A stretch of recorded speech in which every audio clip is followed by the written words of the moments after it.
Immédiatement, on reçoit Maître Philippe Prigent. Bonjour. Bonjour Philippe Prigent, comment allez-vous?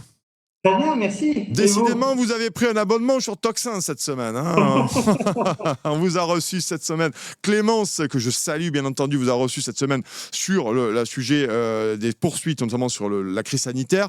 Ce matin, Philippe, j'avais envie de vous entendre sur le décryptage Bayrou, pas Bayrou, une espèce de carnaval aujourd'hui qu'on vit. Et je voudrais qu'on parle aussi du Conseil d'État. Vous avez fait pas mal de tweets là-dessus, mais une première analyse là-dessus. Comment vous voyez François Bayrou qui va à Pau, qui pense que Mayotte n'est pas un territoire français, qui est content de lui-même. En plus, il est content de lui-même, François, d'être là en ce moment. Hein, quel regard vous avez, Philippe, à ce sujet-là? Alors, oui, le bonhomme est un clown, Mmh. mais ce dont je lui suis reconnaissant est Mmh. d'être un révélateur. Mmh. C'est-à-dire que quand François Bayrou va à Pau et continue à exercer son mandat de maire, il montre que lui-même ne croit pas beaucoup rester Premier ministre pendant très longtemps. Lui-même ne pense pas que Premier ministre soit une activité si importante Mmh. où il ait tellement de pouvoir que ça. Et en l'occurrence, c'est vrai, parce qu'il n'aura aucun pouvoir réel. Il va pouvoir nommer quelques potes, mais il ne va avoir aucun pouvoir réel. Lorsqu'il vous dit, alors à côté de ces grands discours humanistes, que oui, effectivement, Mayotte, c'est pas la France.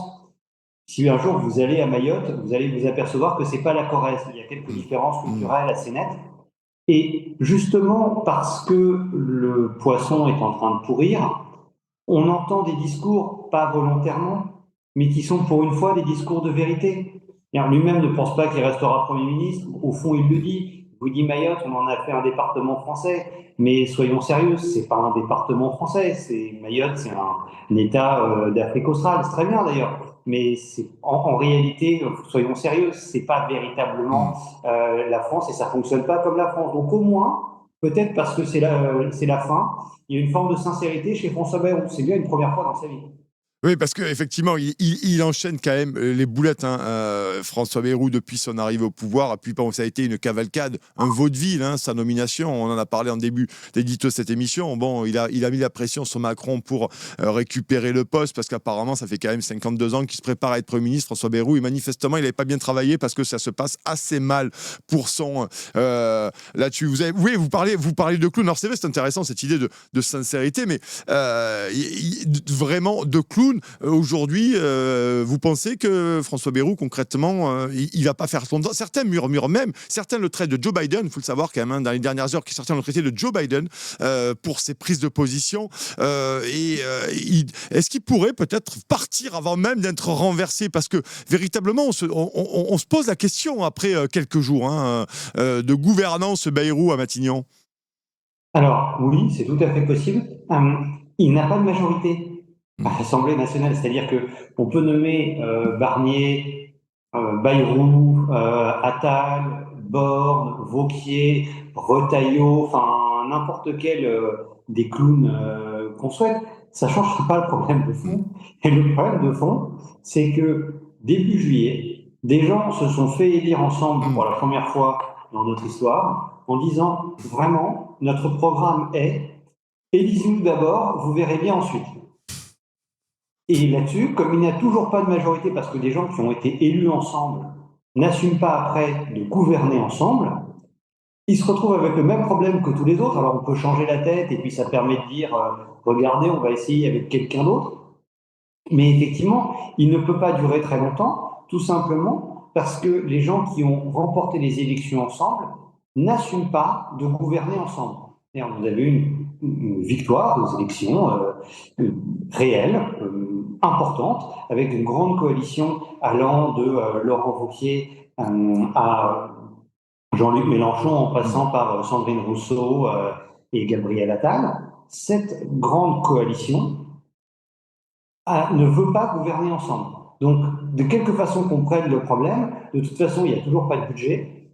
Ils auront du mal à faire passer des lois pour mettre en place une politique commune.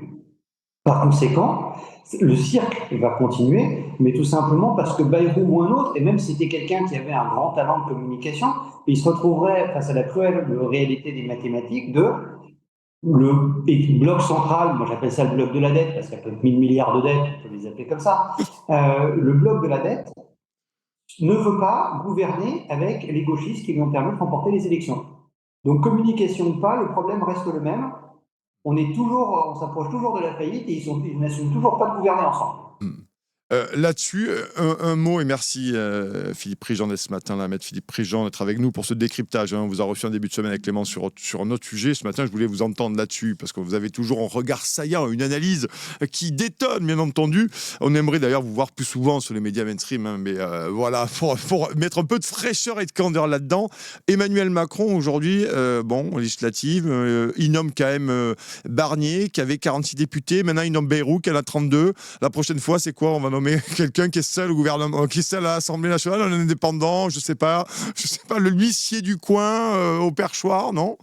Alors on se retrouve sur une situation qui n'est pas sans précédent, qui a existé sous Ouais. la Troisième République et sous la Quatrième, avec ce qu'on appelait des groupes charnières. Hmm. Ils disaient souvent, c'est pas parce qu'on est des groupes charnières qu'il faut nous prendre pour des gonds. Et ces gens-là, étant dans une position centrale, avaient une certaine influence, puisqu'en fait, ils pouvaient faire la bascule d'un côté ou de l'autre. Et là-dessus, le fait d'avoir quelqu'un qui a peu de députés, en réalité, dans un système comme celui-là, peut devenir un avantage, parce que il peut dire je ne suis pas non plus complètement le gros groupe central, qui est les Hmm. macronistes avec 160 députés. Donc le bonhomme a un avantage, aussi paradoxal que ça puisse paraître, c'est un avantage, puisque ça permet de dire je ne suis pas complètement sous la tutelle d'Emmanuel Macron, donc si je suis Premier ministre, je ne vous demande pas complètement de vous inféoder à Emmanuel Macron. Et effectivement, ne pas dans cette situation-là, avoir peu ou pas de députés devient un avantage. Oui, je disais les 160 du bloc central macroniste, bah dedans il y a des députés Horizon, dedans il y a des députés Modem. Paradoxalement, comme sous la Troisième ou la Quatrième République, une relative faiblesse, un relatif manque de popularité permet d'accéder au pouvoir plus aisément que si vous représentez un très gros Hmm. groupe majoritaire. Vous étiez sous la Troisième ou la Quatrième République, être un peu un nobody pouvait en réalité vous avantager. Ne pas avoir beaucoup de soutien pouvait vous avoir avantagé. Ne pas avoir pris la parole sur des sujets majeurs, donc rester dans l'ambiguïté, peut vous avantager. C'est pas forcément un signe que ça va durer longtemps et que le régime est en bon état, hein. Faut pas Hmm. rêver, mais tactiquement, c'est un bonus. J'aimerais, Philippe, aussi qu'on parle Macron, démission, pas démission. Il se murmure aussi depuis quelques jours, notamment la saisie de l'article 16. L'Élysée aurait d'ailleurs déjà consulté à ce sujet-là. Comment vous voyez les choses? Parce que Emmanuel Macron, est-ce que si Bayrou tombe, il peut rester concrètement au pouvoir? Comment vous appréhendez ça, Philippe, vous? Alors, j'ai commencé par ce que j'ai dit que l'article 16, ça fait rigoler tout le monde. D'accord. C'est-à-dire que l'article 16, c'est en substance, je deviens un équivalent dictateur romain pour sauver la République. Les dictateurs romains avaient une légitimité, le système n'était pas le même, mais on Hmm. prenait un bonhomme qui impressionnait tout le monde, on disait on va lui confier les points de pouvoir, mais on sent bien qu'on a affaire à un cadre. Hmm. Le général de Gaulle qui emploie l'article 16 en 1961, bon, on sent bien, déjà il y a évidemment l'histoire et l'épaisseur historique du personnage, il a été relégitimé par son nouvel arrivée au pouvoir. C'est pas seulement une question de pur droit. Il faut que les gens, en entendant dire je vais exercer les pouvoirs comme un Napoléon en temps de guerre, n'aient pas envie de rigoler. Et là, Macron vous dit nous sommes en guerre, je vais prendre tous les pouvoirs constitutionnels. Bon, les gens se marrent. Enfin, dire, la première réaction, ce sera des mèmes sur Twitter parce que les gens vont rigoler. Donc l'article 16, s'il veut, il peut le faire. Mais alors, déjà, il y a des mécanismes pour ensuite l'empêcher de le maintenir. Mais en fait, ça va faire rigoler. Et la principale réaction est que ça va faire rire. Imaginez demain s'il explique bon, on va prélever 100 milliards d'impôts supplémentaires parce que l'article 16, j'ai décidé que les gens vont se marrer et je suis même pas certain que les gens vont vraiment payer les impôts. Hmm. Et on va avoir une sorte de révolte fiscale potentiellement, tout simplement parce que les gens n'y croient pas. Le bonhomme n'a plus de légitimité. Hmm. Ensuite, est-ce qu'il va être obligé de démissionner? Ça, c'est possible. Ouais. Plus ça avance, plus il est possible que les gens se disent, ben, visiblement, dans une situation bloquée. Donc, il faut arriver à remettre, enfin, il faut essayer autre chose. On a essayé la dissolution, ça n'a pas fonctionné. Et effectivement, plus les gens, là encore, sur question de légitimité, pas de légalité, évidemment, il peut rester au pouvoir jusqu'à mai 2027 sans aucun problème. Mais à mesure que les gens n'y croient plus, effectivement, la probabilité qu'il soit contraint à la démission augmente de plus en plus. Si je devais parier de l'argent dessus, effectivement, si j'étais obligé de parier, je parierais sur le fait qu'il ne terminera pas son mandat. Ouais, et parce que la pression est très forte. On voit Alain Minc, qu'on a vu Hervé Morin récemment, De Villepin également. Enfin, c'est quand même des gens qui ont quand même détaillé des costards, mais version XXL là ces derniers jours. Hein. Emmanuel Macron, est-ce que l'oligarchie va pas le lâcher à un moment donné? Est-ce que ces gens vont pas lui dire bon, Manu, maintenant il va falloir y aller quoi? Alors, c'est possible, mais ça ne résoudra toujours pas le problème. Oui, oui, oui. Le problème, effectivement, c'est que nos institutions ont été conçues en se disant, si des gens se font élire ensemble dans un scrutin uninominal majoritaire à 2 tours, si des gens se font élire ensemble au second tour, ils vont gouverner ensemble. C'était peut-être un manque d'imagination du constituant de se dire on peut oser se présenter aux électeurs en disant élisez-nous et vous verrez bien ensuite. Clairement, il y a eu un manque d'imagination, ça devait leur sembler tellement aberrant et malhonnête, ils n'ont pas imaginé que ça allait se produire. Et comme quoi, ça se produit, c'est bien, on s'aperçoit qu'on innove en politique, c'est pas mal. On sait qu'on avait tout vu, et en fait, on innove. Mmh.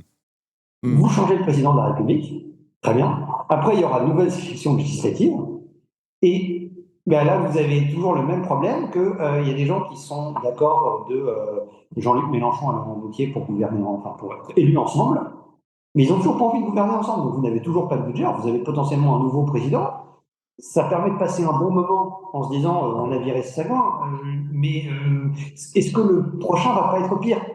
Parce que faut vous imaginez, là on rigole, on dit Macron c'est pas terrible, mais imaginez s'il est remplacé par Gabriel Attal. Mmh. Vous vous rendez compte qu'on en est au point où on est en train de regretter Hollande ou Sarkozy. Mmh. On n'aurait pas forcément dit. Ouais. Donc, de toute façon, vous remplacez Macron. En un sens, ça fait passer un bon moment de colère, et je comprends tout à fait l'agacement des gens, mais ça ne réglera pas le problème fondamental qu'il y a des gens qui n'assument pas de gouverner ensemble. Mmh. Ou alors, il faut changer le mode de scrutin. Mais il faut avoir, soit on accepte de ne pas avoir de gens qui gouvernent ensemble, de ne pas avoir de gouvernement, de ne pas vraiment avoir de budget et d'avoir la continuation de ce qui existe, soit on modifie le mode de scrutin pour s'assurer d'avoir une majorité. Mmh.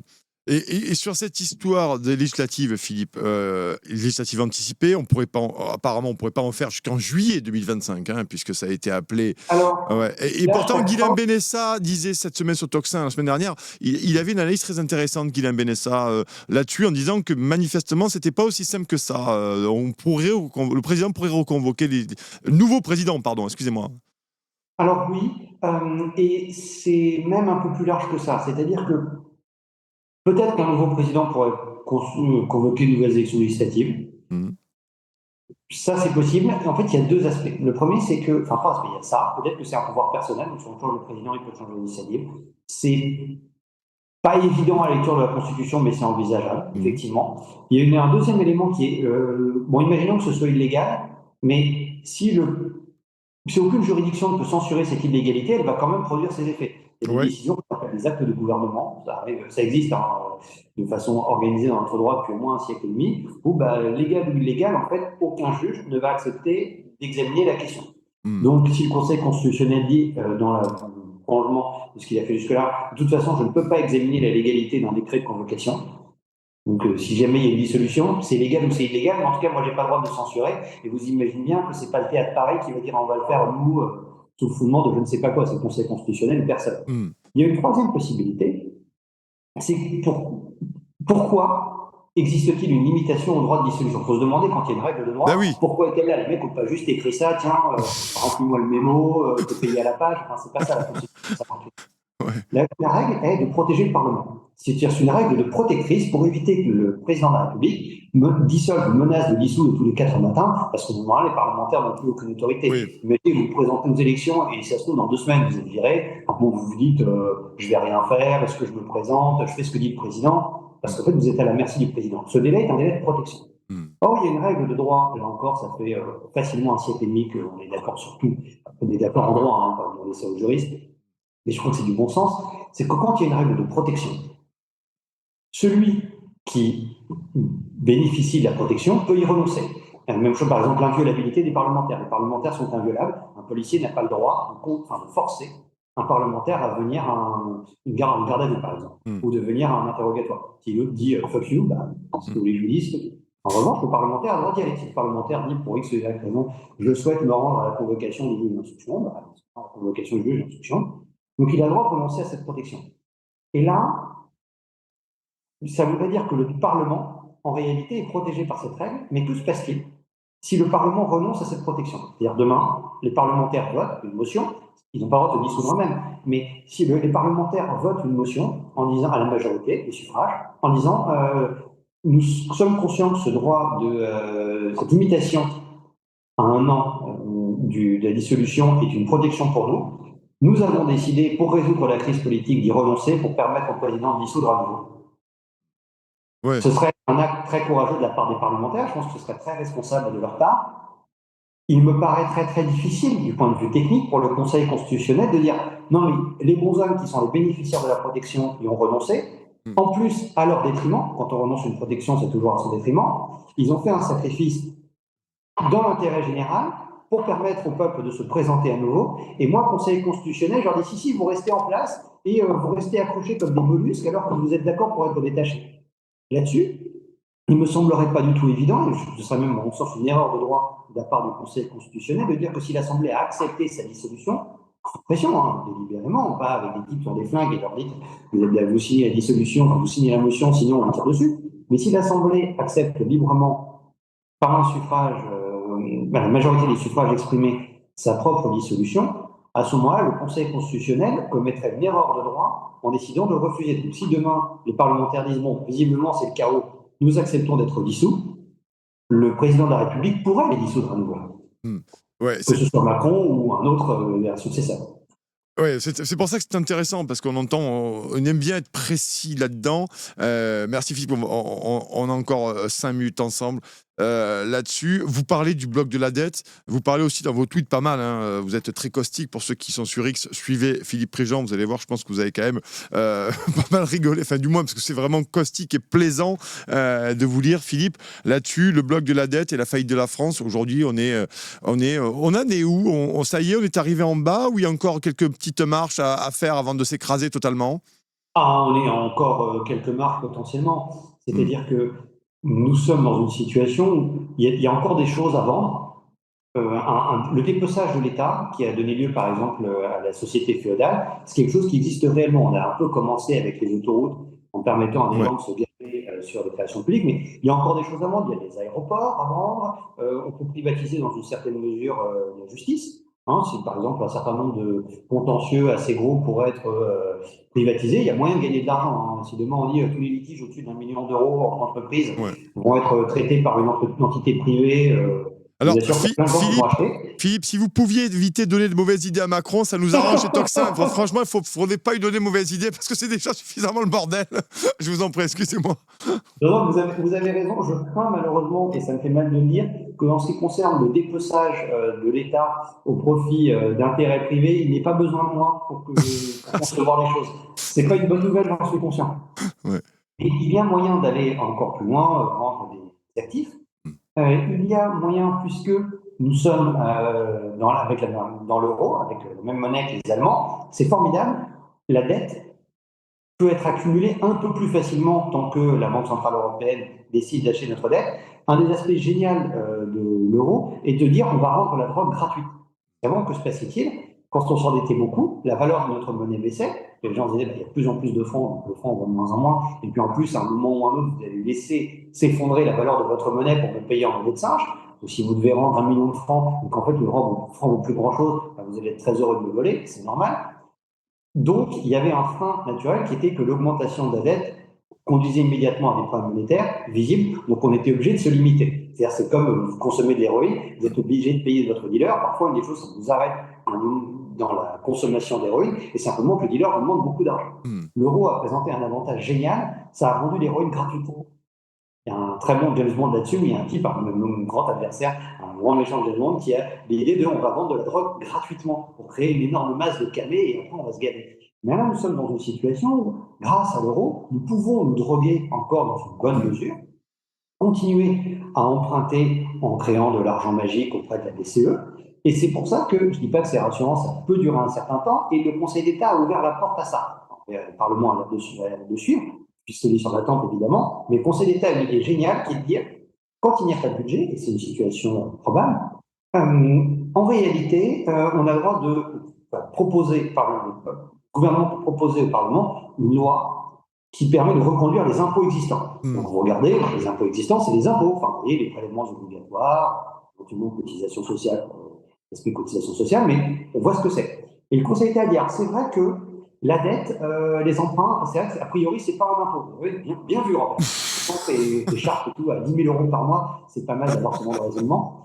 Mais on peut quand même, le gouvernement peut forcer le Parlement, parce que c'est le shutdown où vous acceptez en fait cette pistolet sur la tempe. Ouais. Vous pouvez dire, vous, gouvernement, en fait, je ne demande pas seulement la reconduction des impôts existants, mais je demande la reconduction des autorisations d'emprunt.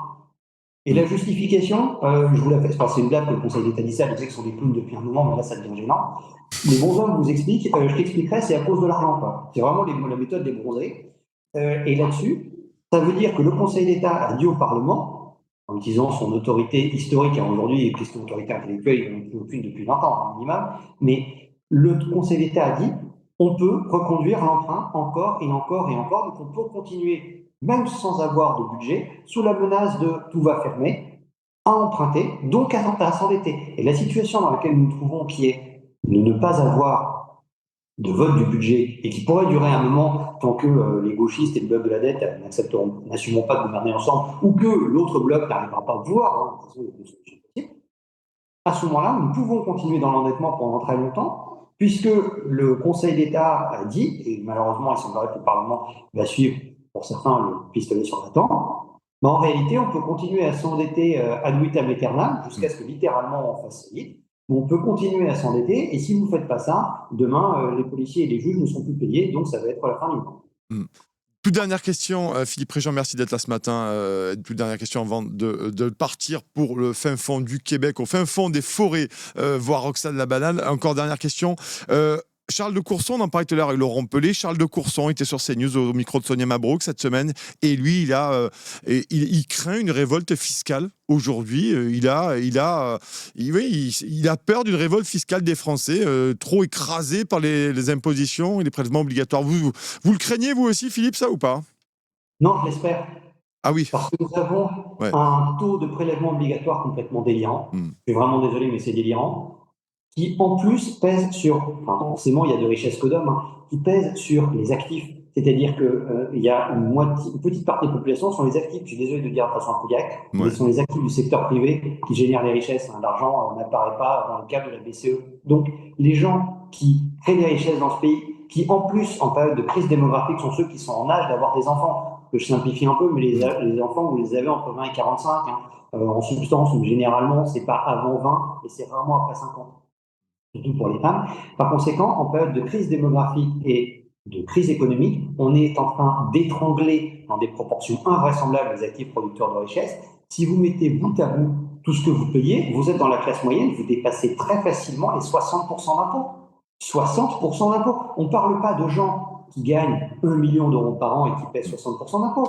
On parle de gens qui sont dans la classe moyenne, qui, si vous ajoutez la TVA, les charges sociales, l'impôt sur le revenu, la taxe foncière, la taxe d'habitation, la taxe sur l'essence, la taxe sur des produits comme le tabac ou l'alcool, se retrouvent à payer facilement plus de 60% d'impôts. Donc la révolte fiscale, qui est une crainte aux yeux de M. de Courson, en réalité devrait être un espoir. Il est souhaitable que les gens se réveillent pour arrêter de se faire étrangler et pour qu'on arrête de jeter l'argent par les fenêtres. Parce que la solution ne peut pas être, on va continuer à en dépenser encore et encore. Il faut arrêter de saigner les actifs, il faut arrêter de saigner les gens qui sont en âge d'avoir des enfants. Bon, mais au moins, c'est clair. Merci, Philippe Préjean, d'être à nouveau revenu ce matin sur Tocsin pour nous donner votre analyse. Merci beaucoup, Philippe. On vous souhaite un excellent week-end. Merci beaucoup. Bonne journée à vous. Et nous, tout de suite, on va se